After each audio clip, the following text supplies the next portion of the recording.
Bonjour à chacun d'entre vous et bienvenue sur Séphiroth et compagnie. On se retrouve pour les énergies du mois de juin et puis je vais accueillir les scorpions avec beaucoup de joie, beaucoup de bonheur. C'est un signe que je ne peux que comprendre. Donc voilà, je suis très heureuse de voir un petit peu ce qui va se passer sur le mois de juin. Et on va se retrouver fin juin de toute façon avec une espèce de bilan que je compte faire à mi-année pour voir un petit peu où chaque signe en est. Et j'ai trop de choses qui sont sorties d'un coup. Je préfère, voilà, une par une. Méditation, la femme. Et puis, et puis l'eau et le doute. Ok. Et on va aller voir maintenant. Et j'ai l'oméga. Donc effectivement, il y a comme une espèce de fin de situation, quelque chose qui va s'achever pour vous amener vers, on va voir quoi, d'où la carte du doute peut-être, parce qu'en fait, il y a l'achèvement de quelque chose, mais en fait, on n'a pas le recommencement derrière. Alors, la méditation, une invitation à être très à l'écoute et de votre intuition et de tout ce qui se présente à vous, d'être aussi peut-être et de vous rassurer, de développer plus tout ce que vous êtes en mesure de capter, sachant que bon voilà, c'est pas le seul signe, mais on est bien d'accord que le Scorpion est quand même un signe extraordinairement intuitif. Donc là, mettez dans votre tête, dans un petit coin de votre tête, le fait de prendre le temps, même si c'est 2 fois par jour, 2 fois 2 minutes, mais en tout cas, je reviens à moi, j'écoute. C'est nécessaire, pour moi, archi nécessaire de prendre ce temps-là pour développer et muscler un autre rapport au monde qui va être beaucoup plus juste. Ensuite, j'ai la carte de la femme. Ben voilà, on retrouve le côté extraordinairement intuitif, peut-être aussi très... Qu'est-ce que je peux vous dire par rapport à ça? L'archétype féminin, on est beaucoup dans la création aussi, on est beaucoup dans l'intériorité, parce que la femme représente cette intériorité à un moment donné, quelque chose qui de toute façon nous amène dans le monde des émotions, avec l'eau, avec le côté maïm. Et peut-être justement quelque chose là-dedans qui vous met face à certains doutes, qui fait ressurgir en fait certaines choses où vous n'êtes pas suffisamment positionné. Mais à mon avis, le positionnement, il va se faire, vous allez réussir à sortir de quelque chose qui peut d'ailleurs être extrêmement absorbant, je dirais, parce que derrière, j'ai la carte de l'oméga. Donc de toute façon, l'oméga, on aboutit, on finit quelque chose. Il y a un moment, en fait, là, ça s'achève. Et donc, on est sur une belle fin de cycle pour vous. C'est mon dos de deck. Je vous dirais, probablement là, ce sont des doutes qui vous empêchent d'avancer comme vous voudriez. Il peut y avoir de la confusion, une déstabilisation. Ça ne m'étonnerait pas de toute façon, parce que la carte de l'eau, vous voyez bien ce que ça peut représenter.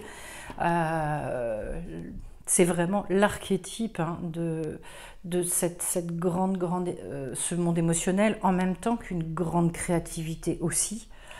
Peut-être que vous doutez justement de cette créativité, et pourtant, en tout cas, ce que j'entends aussi, c'est qu'il y a quelque chose peut-être à une ampleur à prendre que vous n'avez peut-être pas prise encore.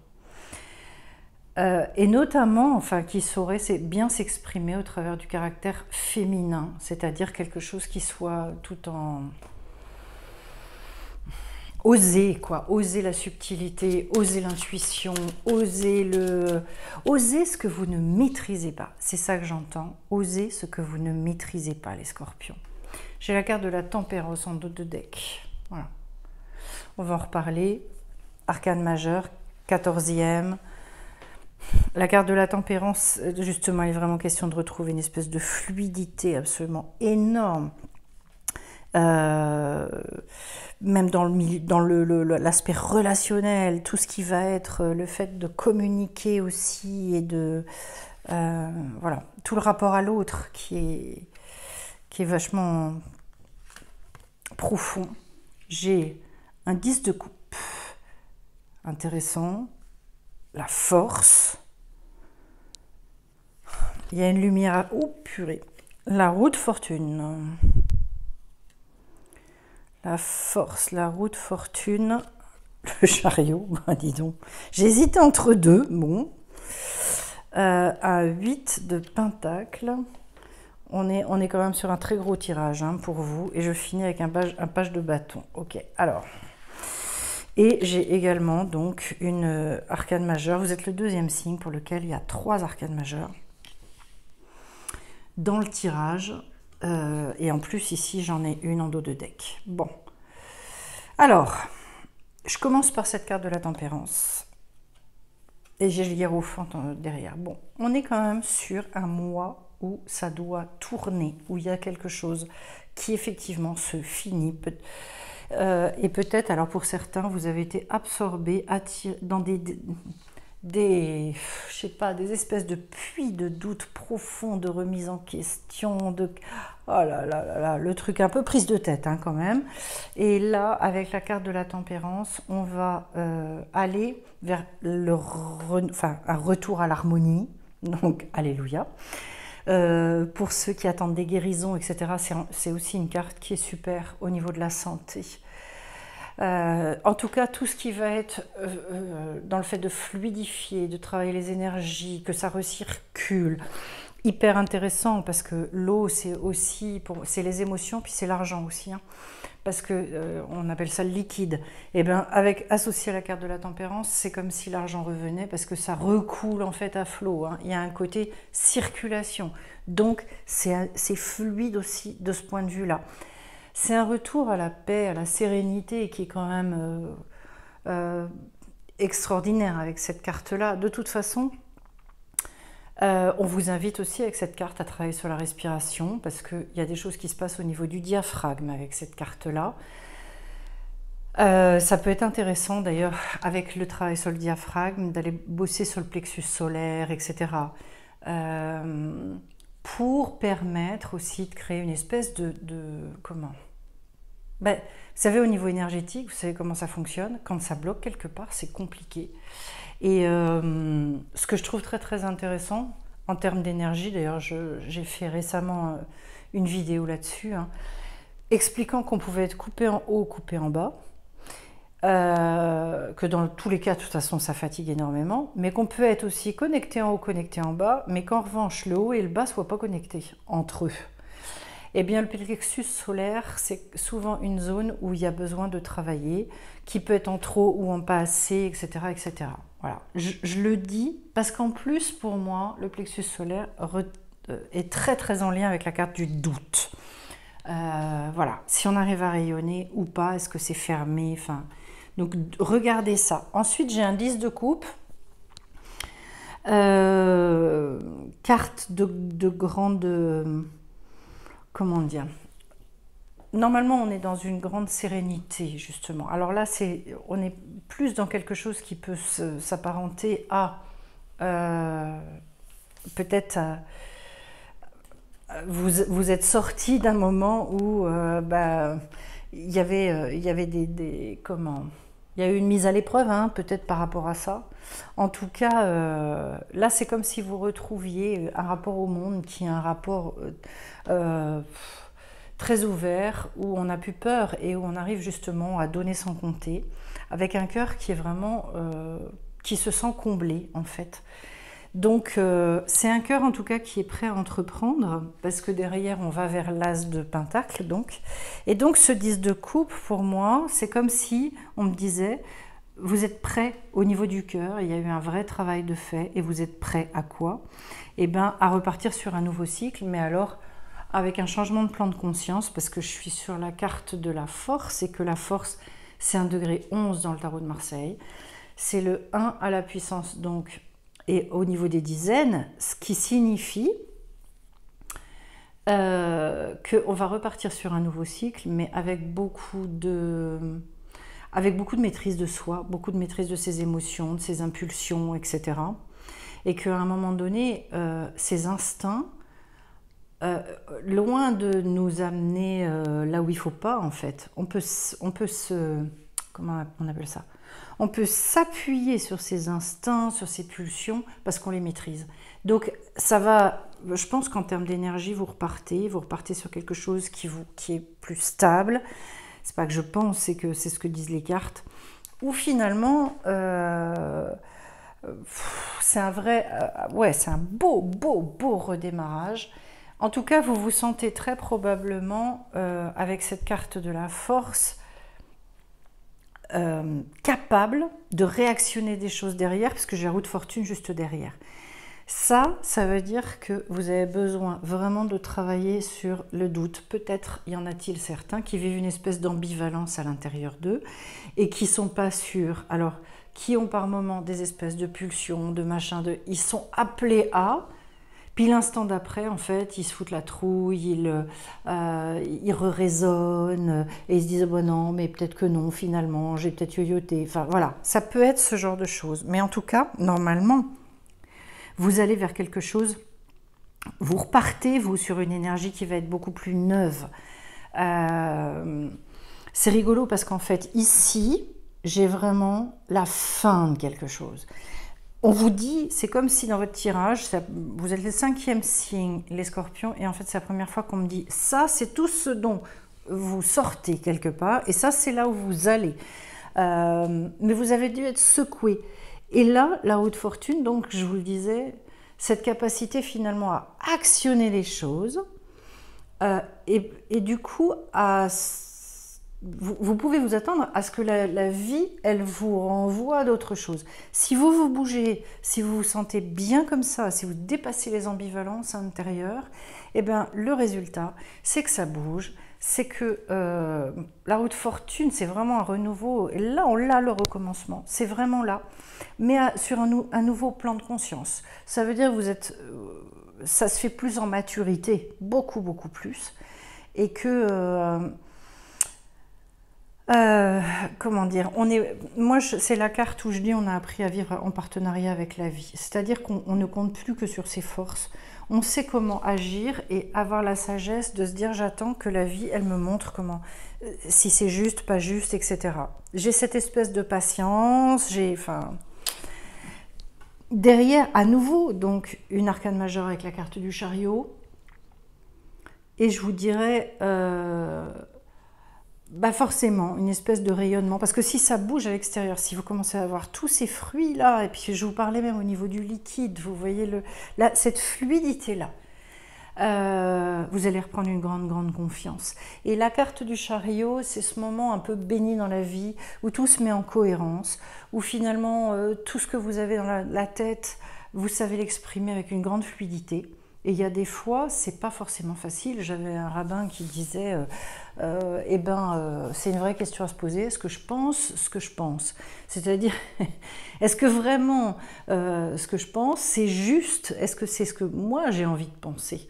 Parce que, et je trouve que c'est d'une grande pertinence, parce que si vous regardez, des fois, on a des trucs dans la tête, on se dit, mais d'où ça vient ce truc-là? C'est pas moi ce machin. Voilà. Pas du tout ça que j'ai envie, c'est pas du tout comme ça que j'ai envie de raisonner. Et bien la carte du chariot, c'est l'antithèse de ça, c'est-à-dire je suis bien avec moi, je réfléchis sainement, du coup je m'exprime aussi avec une grande clarté et dans mes actes ça suit. Voilà. Alors c'est comme carte de bien-être, c'est du costaud. Voilà. Chouette. Ensuite j'ai donc un magnifique 8 de pentacle. Ça, c'est quand on arrive au stade du 8 aussi, ça veut dire qu'on a appris à travailler avec des choses qui nous dépassaient. Autrement dit, on se refait aussi un peu élève de la vie avec cette carte, qui est pour ceux qui me connaissent, une notion que j'adore, parce que c'est là qu'en fait, on vit vraiment. Il y a l'idée d'une abondance avec ce 8 de pentacle, de quelque chose de très prospère. Et... il est question, là, vraiment, d'aller construire son paradis sur Terre. Ni plus ni moins, quand même. Voilà, c'est jouissif. Hein. Donc, en tout cas, on retrouve l'idée du flux très, très harmonieux des énergies. Et ça, ça sera l'idée principale de votre mois de juin. C'est-à-dire considérer vraiment et visualiser que toute cette période de doute, cette période où vous avez été chahuté, où il y a eu une intériorisation de folie manifestement, cette période-là est en train d'arriver peut-être à la fin, pour que vous soyez capable maintenant de retrouver vraiment une espèce de... Allez, de pouvoir faire pause un petit peu et de profiter de la vie aussi.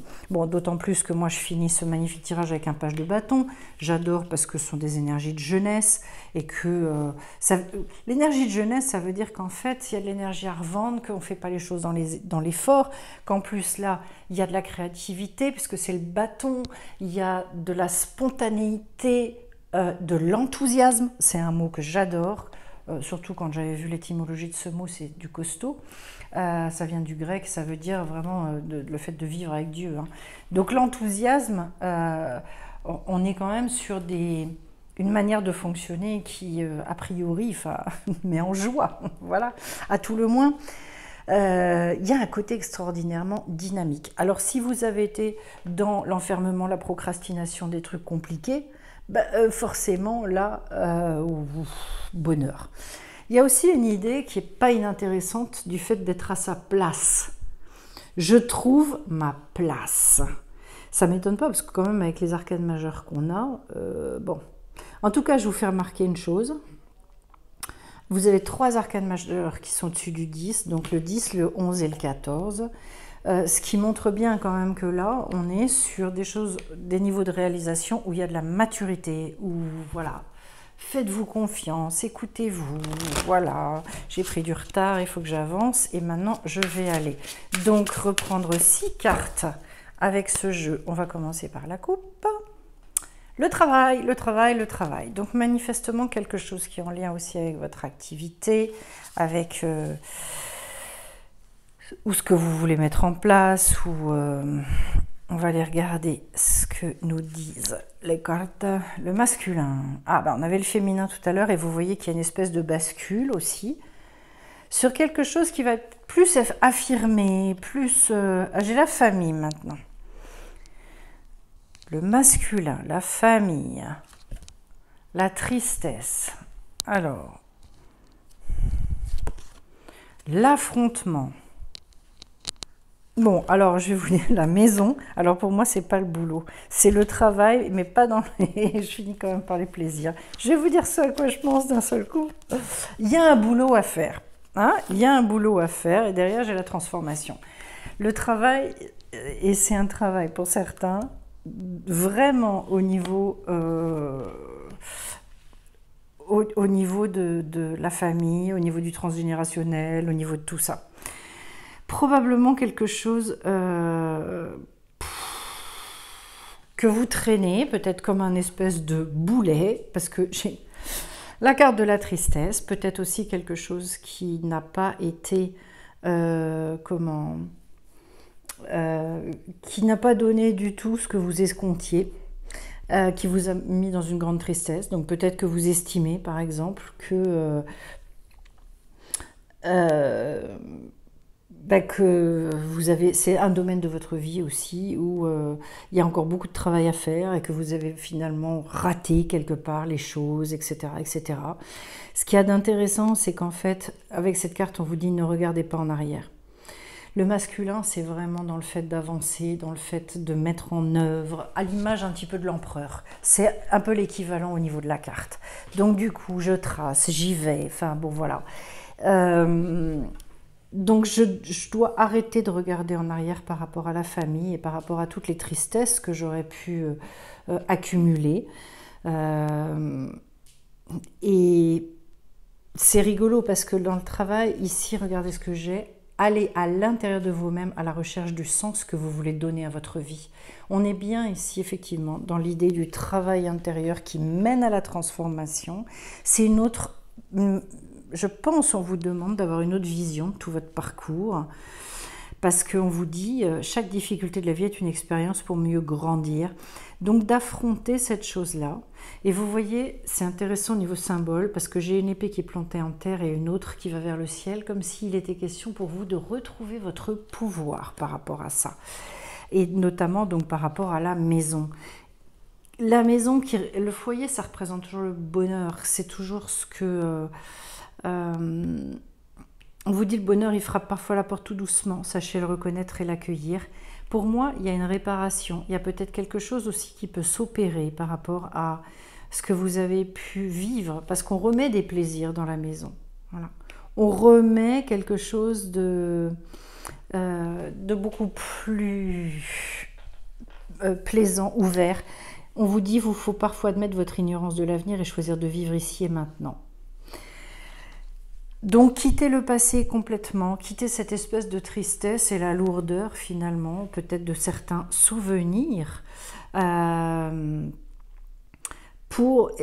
J'entends aussi pour certains, hein, c'est pas pour tous, mais pour certains, il pourrait y avoir des opportunités, quelque chose qui se recrée aussi au niveau de la maison. Voilà. Comment, je sais pas. Mais en tout cas, quelque chose où vous retrouvez les plaisirs, comme s'il y avait une renaissance, quelque chose qui revenait à la vie au niveau de la maison. Est-ce que c'est parce que certains rencontreront quelqu'un? Est-ce que c'est parce que vous allez, remettre de la vie chez vous, faire revenir des gens, relancer des invitations, etc., etc. Peut-être que c'est quelque chose que vous aviez abandonné. J'ai beaucoup trop de cartes. Parce que ça... Voilà, c'était trop lourd à un moment, que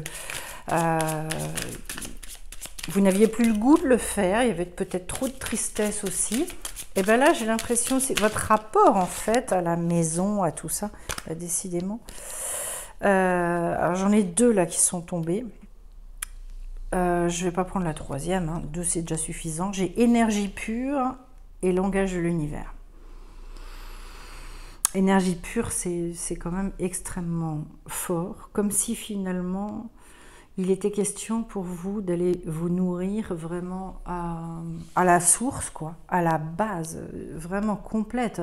N'allez rien chercher en dehors, allez à l'essentiel, l'essence des choses. Je vais aller regarder un petit peu dans le livret ce qu'il en est dit, mais... c'est comme s'il y avait aussi une manière de vivre très concentrée, j'ai l'impression, en fait. On vous dit aussi de faire un bon nettoyage énergétique. Voilà. De toute façon, enfin, j'en parlais dans les vidéos là que je fais sur les changements de plan de conscience, et je dis, pour moi, le nettoyage énergétique fait partie normalement de l'hygiène, de même qu'on a l'hygiène corporelle, etc. Pour moi, c'est pareil, c'est du même acabit. On est des boules d'énergie. Alors oui, ça c'est clair, en constante connexion avec les vibrations. Donc effectivement, allez nettoyer, on vous le redit, nettoyer tout ça. Il y a peut-être aussi des choses à éliminer, et notamment en transgénérationnel, par exemple, des choses qui sont restées un peu collantes. J'appelle ça de la glu énergétique, et dont et qu'il faut... voilà, où il y a vraiment besoin d'un travail par rapport à ça. Surtout, je suis en train de penser si vous êtes dans la tristesse. Hein. Il y en a certains à qui ça va parler, très clairement. Et puis après, donc j'ai le langage de l'univers. En fait, on vous dit que tous les pensées, les actions, toutes nos intentions sont composées de vibrations. Et ces vibrations-là, d'ailleurs, c'est effectivement ce qui permet de créer, de communiquer, de se connecter avec tout ce qui nous entoure, etc., etc. Et en fait, il est question justement de faire très attention à ce qui émane de nous comme vibration. J'ai l'impression, enfin pour vous, là, j'ai l'impression qu'il y a un gros travail en énergétique à faire, pour avancer beaucoup plus en conscience et pour alléger et rendre beaucoup plus fluide. On est bien là-dedans avec Tempérance. Je vous l'avais dit au début qu'il était bien question et de travailler sur le plexus solaire et tout un tas de choses. Ben, là, j'ai une belle confirmation et je crois qu'il y a vraiment... ouais, il y a cette notion qui est très prégnante pour que vous puissiez repartir et je dirais avec une forme de légèreté. Pour moi, tout ce que vous pourrez mettre en place qui ira dans le sens de cet allègement, et ça va beaucoup vous aider. Aime sans condition, apprécie les belles choses de ta vie et les gens qui t'entourent, aime aussi tes difficultés et tes fragilités. Voilà. Pas de jugement, pas de... C'est comme ça, voilà. On accepte, on accueille tout et écoute les cycles. Lorsque tu t'harmonises avec les cycles de la Terre, ceux de la Lune et tes rythmes personnels, ça te permet d'avancer plus sereinement sur ton chemin de vie. Ben, vous voyez là pour moi, il y a un cycle qui s'achève pour vous, très clairement, les Scorpions. Donc vous avez vraiment besoin d'être à l'écoute de ça, de travailler probablement sur votre respiration, de faire ce travail-là et peut-être encore d'épurer au niveau énergétique quelque chose qui va vous permettre, qu'il émane de vous quelque chose encore de différent, de plus joyeux, de plus lumineux. Moi, je sens que ça, c'est déjà en vous. Vous l'avez déjà. La seule chose, c'est comme si, ce que j'entends et ce qu'on me dit, c'est comme s'il y avait une espèce de... de buvard, voilà, de buvard extérieur qui fait que ces énergies si magnifiques, elles sont stoppées, enfin elles sont empêchées quelque part de sortir dans leur éclat d'origine. Voilà, c'est comme ça que je vous le dirais. Et moi ça, je pense que si vous arrivez à faire ça, vous changez votre quotidien, mais de toute façon vous avez vu, hein, un retour et un regain d'énergie absolument phénoménal. C'est un gros mois et je vous dirais, occupez-vous de vous. C'est vraiment pour moi le temps de se discipliner, d'organiser son quotidien, à l'image d'ailleurs de la formation que je fais là-dessus, hein, construire son harmonie de vie par le plaisir. Le quotidien, c'est toute la vie pour moi. Donc si le quotidien il est complètement de guingois, il est bancal, c'est compliqué d'avancer. Voilà ce que je peux vous dire. Eh bien, écoutez, je vais vous souhaiter à tous un magnifique mois de juin, vous remercier pour vos likes, pour vos commentaires. Merci de partager aussi les vidéos que vous aimez bien sur la chaîne. Merci pour ceux qui participent financièrement à la cagnotte Cotise-Up. Et j'espère vous retrouver bien vite sur Séphiroth et compagnie. Bye bye.